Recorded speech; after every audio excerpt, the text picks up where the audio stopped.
วัสดีน้องๆนักเรียนทุกคนและมื้อนี้เราก็มาเรียนวิชาภาษาลาวนำกันอีกแล้วมื้อวันศุกร์แบบนี้เป็นวันสุดท้ายที่เราต้องไปเวียกหรือไปโรงเรียนแล้วเนาะและมื้ออื่นก็จะเป็นวันเสาร์จะสามารถพักผ่อนได้แล้วฉะนั้นหัวบทในของเราในมื้อนี้ก็คือการรวมพยัญชนะสระแอนซึ่งเป็นนอนกสะกดและเป็นสระเสียงยาวเป็นสระที่เราค่อนข้างว่า ใช้หลายเลย ฉะนั้นหวังว่าน้องๆนักเรียนแต่ละคนจะตั้งใจเรียนเนาะเพื่อบ่เป็นการเสียเวลาก่อนที่จะเข้าสู่บทเรียนสำหรับไผที่ยังบ่ได้กดไลค์กดแชร์หรือว่ากดติดตามอาจารย์ก็สามารถกดไลค์กดแชร์หรือว่ากดติดตามอาจารย์ตอนนี้ได้เลยเพื่อบ่เป็นการเสียเวลาเรามาเข้าสู่บทเรียนกันเลยอแอนแอนอแอนแกนขอแอนแขน พอแอนแขนพอแอนแทนพอแอนแคนงอแอนแงนงอแอนแงนต่อแอนแอนต่อแอนแจนต่อแอนแสนต่อแอนแสนซอแอนแสนซอแอนแสนยอแอนแงนงอแอนแงนดอแอนแดนดอแอนแดนออแอนแปนตอแอนแปนทอแอนแขนทอแอนแทนพอแอนแทนพอแอนแทนนอแอนแนน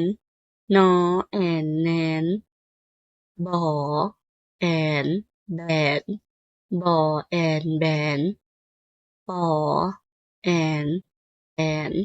ปอแอนแอนพอแอนแผนพอแอนแผน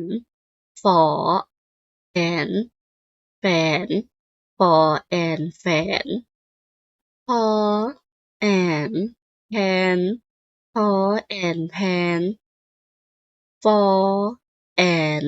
แฟนฟอแอนแฟนมอแอนแมนมอแอนแมนหยอแอนแกนหยอแอนแยนรอแอนแลนลอแอนแลนลอแอนแลนลอแอนแลนวอแอนแวนวอแอนแวนหอแอน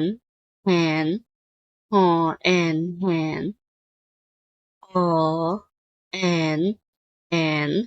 ออแอนแอนฮอแอนแฮนฮอแอนแฮนหงอแอนแหงนงอแอนแหงนหยอแอนแหงนหยอแอนแหงนหนอแอนแหนนหนอแอนแหนนหมอแอนแหมนหมอแอนแหมนหลอแอน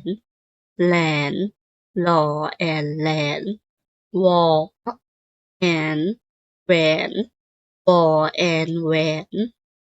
พอแอนแกนพอแอนแขนพอแอนแคนงอแอนแงนต่อแอนแตนต่อแอนแสนซอแอนแซนยอแอนแงนดอแอนแดนออแอนแทนทอแอนแทนทอแอนแทนนอแอนแนนออแอนแบน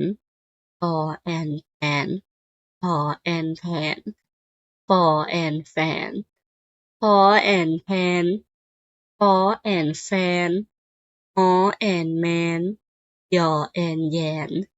ลอแอนแลนลอแอนแลน war and van หอ and hand